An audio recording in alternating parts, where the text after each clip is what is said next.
Welcome to Dream and Do, a podcast for women who are chasing their dreams, rediscovering who they are, and are ready to make changes, big or small. I'm your host, Nicola Ray Wickham. Join me for confidence pep talks, soulful insights, and practical tips on all things creativity and wellness, along with powerful conversations with women who are dreaming and doing in action. This is the stuff you're going to wish you knew years ago, but don't worry, it's not too late. Let's get started. Hey loves, and welcome to another episode of the Dream and Do podcast. I'm recording this with baby in the sling on my chest, so if you hear some snuffles and gurgling, it's not me, it's her.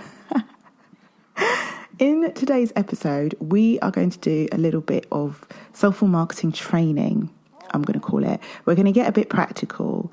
And I am talking to those of you who find that your marketing efforts aren't converting. You're finding that you're just creating the content, but it's not having the impact that you want it to have. That's what we're going to talk about. And we're going to talk about your language. We're going to talk about language today. So as an NLP coach, that's the type of coaching that I trained in. Language is everything. It's everything when it comes to NLP. So anyone that I work with, one of the first things I do is get really hot on their language. Like I warn them that with love, I'm going to highlight, call out your language, because it's one of the quickest, fastest, easiest ways that we can start to change the narrative in our heads, when we start to change the language that we're using to refer to ourselves, our situations, when we're talking to other people and when we're talking to ourselves. It's part of the reason that I love affirmations so much. And so language is powerful. Like language is my jam. I have a lot of time for the impacts that our language can have on our behaviours and our thought processes and our kind of ways of thinking and everything like that. I want to talk to you really specifically about language and the way that you're using it in your marketing and your content creation, and basically how you're booking and getting those clients, customers, and getting those sales in. And I'm going to go through some tips on how you can really approach your language if you're finding that your posts aren't converting and you're just not getting to where you want to be. Implement these things. Not only will you find it easier to create content, I believe that the content will become more fun. I use the word fun and marketing in the same sentence. I believe that the content will become more fun to create. It will feel more organic. It will feel more seamless, and it will just start to fit into your everyday a lot more, rather than it being this, I've got to do the marketing for my business now. It will be more of it will just come more naturally to you, because ultimately, right, when I first started my marketing career, marketing sat in a different kind of area of the office. Yes, we used to interact. I started off in fashion marketing. So we used to interact with the designers and the buyers and the merchandisers and everybody, like the store visual merchandisers as well. But it was almost a silo department within the creative team. Now, marketing infiltrates every single part of the business. Everybody needs to have that marketing head on them. Guaranteed, the buying team now in the fashion industry, the merchandising team, they are thinking about the end user. They're thinking about how it will fit into a campaign. They're thinking about the messaging around it. They're thinking about who the ideal customer is that this particular piece is designed for. They're thinking how it fits into the zeitgeist and the cultural context, which is all essentially marketing, as well as the finance people running the numbers and looking at the conversions and looking at kind of whether that activity that the marketing team, whether it had the return on the investment. It's not just the marketing team's responsibility anymore. It's everybody's responsibility. And in this, I'm just trying to show you that doing business is doing marketing. They aren't mutually exclusive. Yes, you've got your work, your creative work as a creator. So whether you're a designer, whether you're a maker, whether you've got a service, like you've got the doing of the work and the delivering of the product or service. But everything else that you're doing in your business, bar accounts, and bookkeeping. Bar that, everything else just has to have a marketing approach to it. And so you need to be doing the marketing for your business on a daily basis, but I don't want to give you another thing to do. So my approach with soulful marketing is to make it seamless. It's to help you see that there's the content in there every day so that you're naturally doing that sharing. Ultimately, and I've said this before, some of you may have heard me say this, that I would love to exchange the word marketing with sharing, because people hear marketing and they think dodgy car salesmen, they think maybe madmen, advertising agencies, and they just kind of clam up and think, I can't do that. When in actual fact, marketing on its kind of very basic level is sharing, and it is understanding your clients and looking at the world through their eyes. I remember my very first marketing manager told me that. She's like, Nicola, it ain't that deep. Well, she didn't talk like that, but that's what she meant. She was just like, it's being able to look at the world through the eyes of your customers. And that was when I started my career, going on nearly 20 years ago. How old am I? And it still stands true now, even though the landscape has changed so massively, even though we're in this digital age. So I am going to dive into 7 ways that you can start to make your marketing feel easier, all with a focus on your language. So the first one is to check your intention when you are going into create. So I know that you want the sales and I know that you want the bookings, and that is probably forefront of your mind when you're going to create a post. And if it is forefront of your mind, it will show. Like, the energy always leads, right?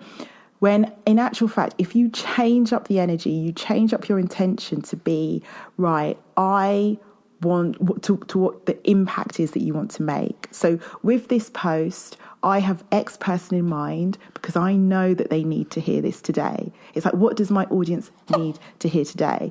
And if audience makes it feel too vast, I'm always about the audience of one. So narrow it right back down to that one person. What do they need to hear today? And write it like that. Your intention is to just share with them that knowledge in order to make their day better, in order to help them do whatever it is that your product or service helps them do. But setting that intention, and I know for some people it might sound a bit woo. If it does, then I'm probably not for you. But setting that intention, not only it shows in your writing, it shows in the video, it shows in whatever content you're creating, but it also, you can feel it in the energy of what you're doing. So check your intention and make it about an intention of serving rather than a straight sales transaction, rather than a straight kind of, they're going to click buy. And the irony is that so many of you hate sales, yet that is the mentality that you're going in with when you're creating your posts. So that's number 1, check your intention. I would love you to do that on the next piece of content you create. Be really kind of in tune with that content and the purpose of it, and set that intention. It's just a quick, I intend for this content to help people do X, Y, Z, to reach the people that it needs to reach. Second one, when it comes to your language, lose the professionalism. So many of you are still writing almost not as yourselves. So I know that you have been in corporate worlds, or you might still be in corporate worlds and doing this on the side. And we were in those corporate environments for a long time, right? That learning runs so deep, I understand. And I know that you've already done some unlearning of that. So the way that you're showing up now, the way that you're writing and talking, isn't the way that you would have done in corporate, or you do in corporate if you're still there. But I can almost guarantee that you're still not going far enough. You're still not being you. You are still kind of navigating your interactions with your potential clients over social media, over newsletters, over kind of PR activities, with this veil that is acting as a barrier between who you really are and who they kind of want to who they want. And so it's stopping that level of connection. And that veil is a legacy from your corporate days, from the corporate environment, when obviously you had to cross your T's and dot your I's. I always get that. I'm terrible with sayings. You know what I mean, right?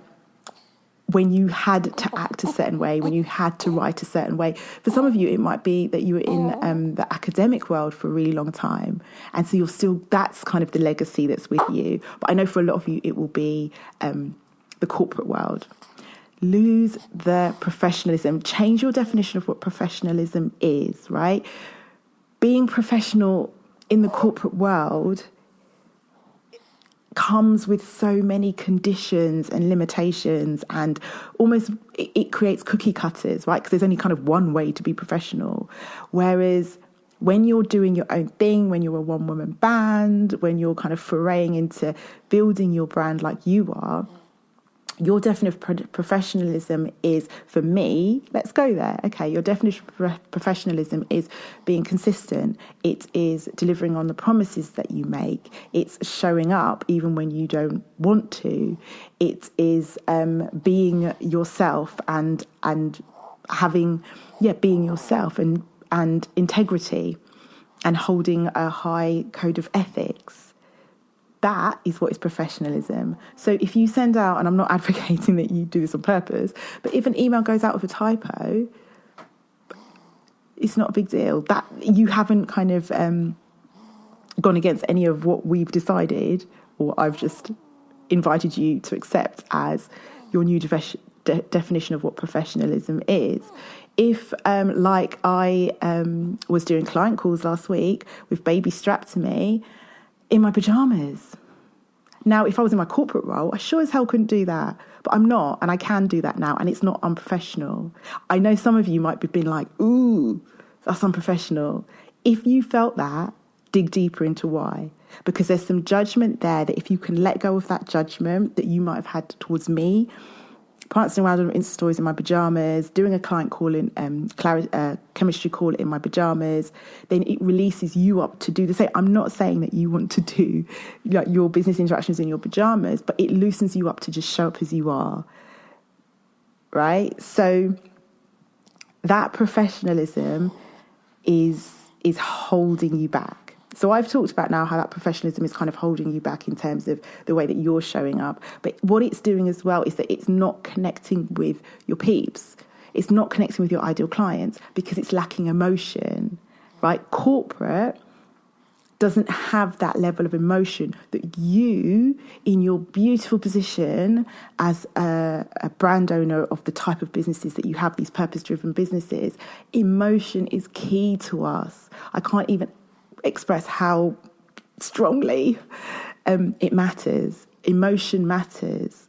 And you can only have that level of emotion when you're allowing yourself to be yourself. When you lose that definition of corporate professionalism, that is when you can get the emotion. And it's the emotion, it's the real talk, it's the showing up as you are that connects with people.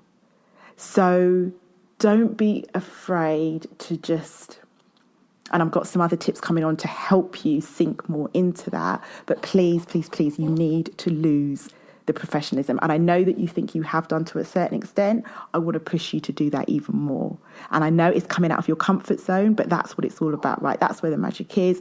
But more than that, that is where you get to connect with your people. That's where you start to create posts and they're like, oh my gosh, you're in my head, or I really, really love what you're doing. And it's that like, trust factor. Lose the professionalism and you'll get the like factor. You might think that you won't get the trust factor if you're not being professional, and I'm saying it with air quotes. You can't see me because obviously I'm on the podcast. But you will get the trust as well. If that's what you're worried about, don't. Because as much as I was sitting there in my pajamas, I did 2 chemistry calls that morning. Both those amazing women signed up. I was in my pajamas.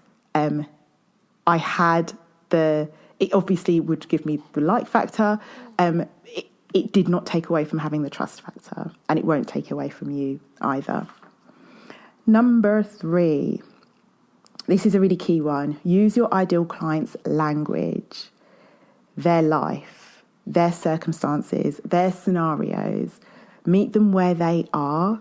And I think that's a mistake that so many people make, is that they are kind of creating the content from their perspective and not putting themselves, like I said, remember that definition of marketing that my very first marketing manager gave me, looking at the world through the eyes of your customers. So if you're looking at the world through the eyes of your customers, then use the language that they're using. Put yourself in their position, like when they're on the commute to work, when they're sitting in their kids' parents' evening. I don't know where that one came from. They might be sitting in their garden, or they're going to the shops or whatever. Start to look at the world from their point of view, using their language. And it's a really quick win, because I know a lot of people are struggling with creating content, knowing what to say, finding the words, when in actual fact, you don't have to think it up. Just go and talk to some of your ideal clients and use the language that they're using. Kind of retell the stories. Obviously, you keep it anonymous, but retell the stories that they're telling you.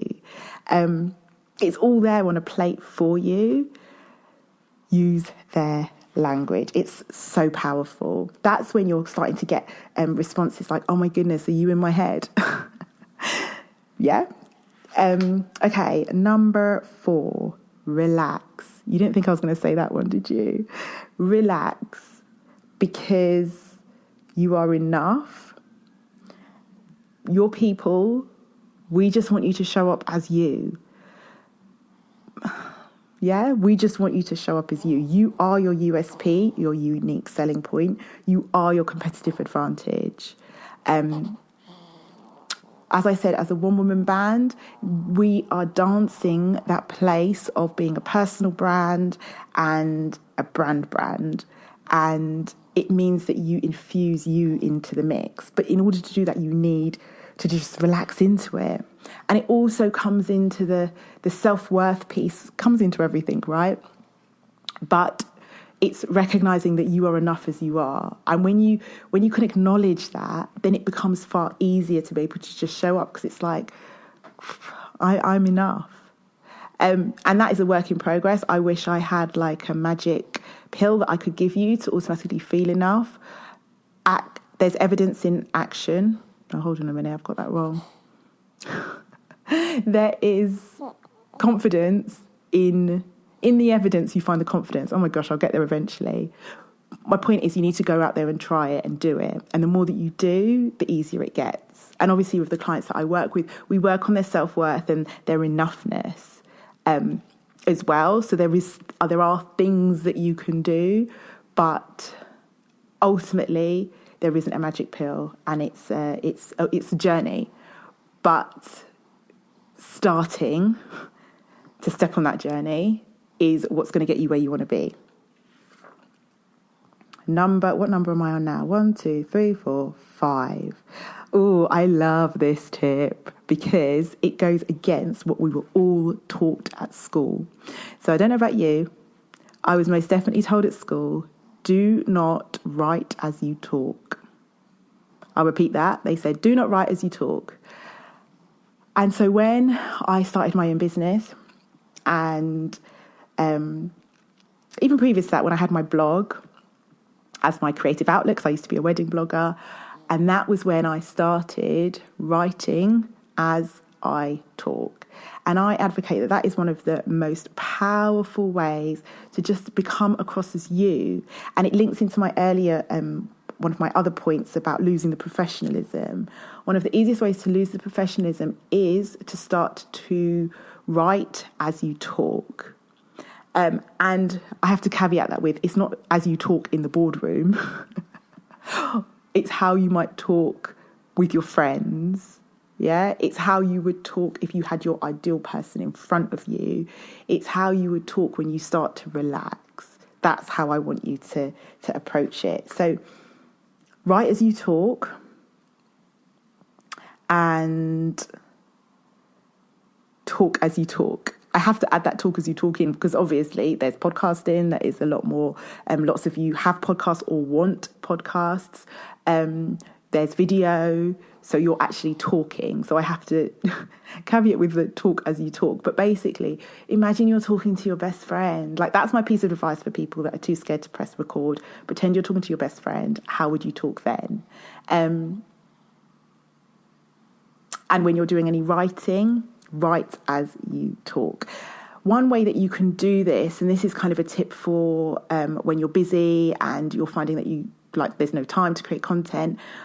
I know that on Evernote, there's a transcription functionality. So you can talk into your phone and it will transcribe it for you. So that's a really great way to get started with the kind of writing as you talk. If it's not coming naturally to you, if you've been so conditioned from corporate to thinking things and then having it to kind of assimilate it and edit it as it gets from your head to your fingers when you're tapping it out, doing the transcription is a really good option. It's also a good option to save time as well.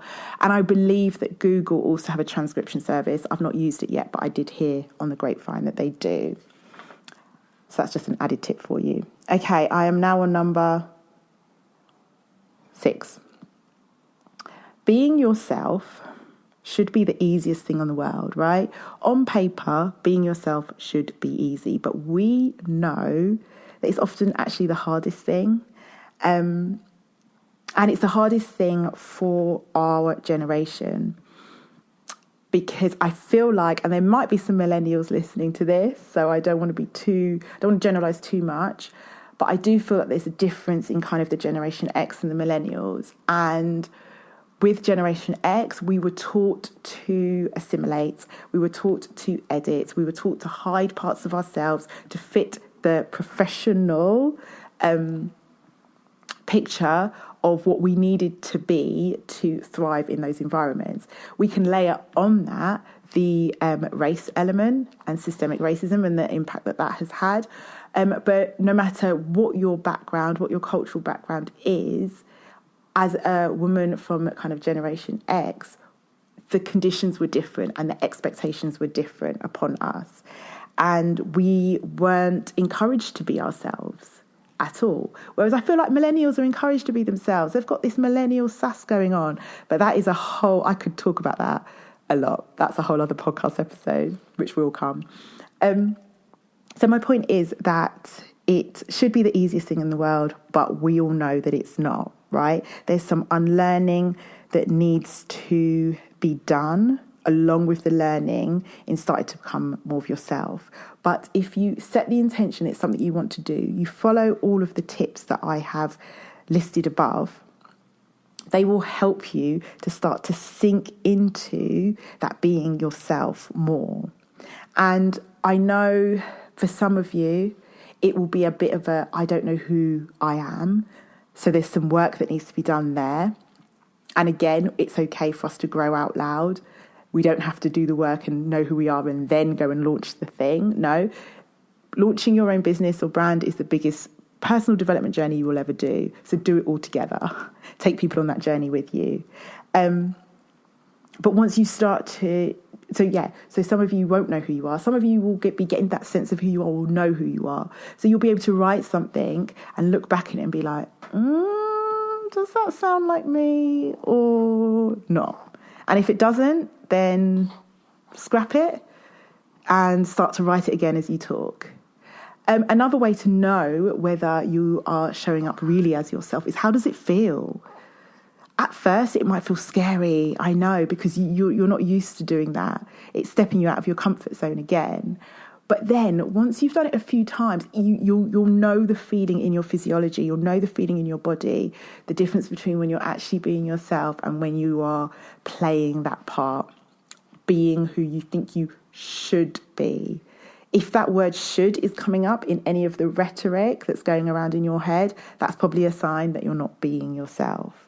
So that's all we want from you. That's all your peeps want from you. Like I said, you are your USP, unique selling point. You are your competitive advantage. So doing that work on being more of yourself and bringing more of yourself to the table will help you in creating that connection with your customers and clients.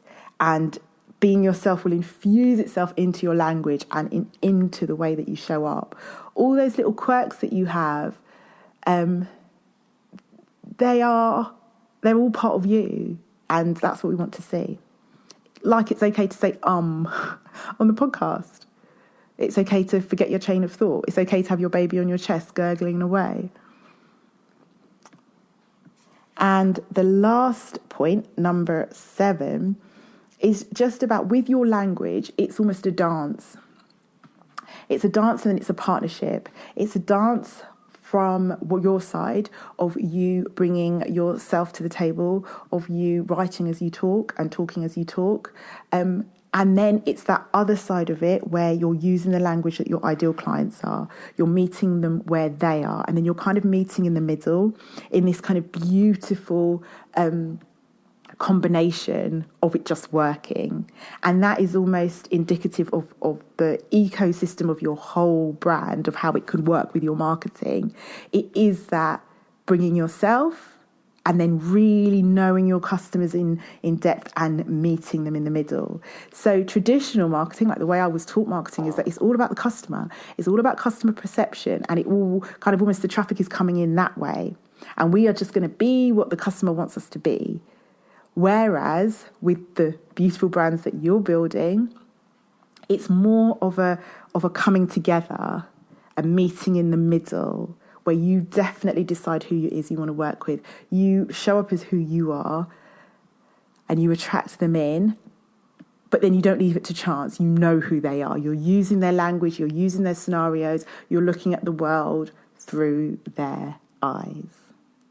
So, my loves, that has been a kind of roundup of how you can start to change up your marketing today to connect better with your customers, and how it can be so much easier for you because you're being more of yourself, and those thoughts that come into your mind and those ideas that you see as you walk around, you can use, and you can just say it and just write it and not overthink it, as well as it being content that you create that converts and connects, because that's what we want to do, right? That's the point of your brand. You want it to convert and connect so that it can be used and worn and listened to and attended and all of those things, so that it can have the impact that it was designed to have. And you are doing the work that you were put on this earth to do.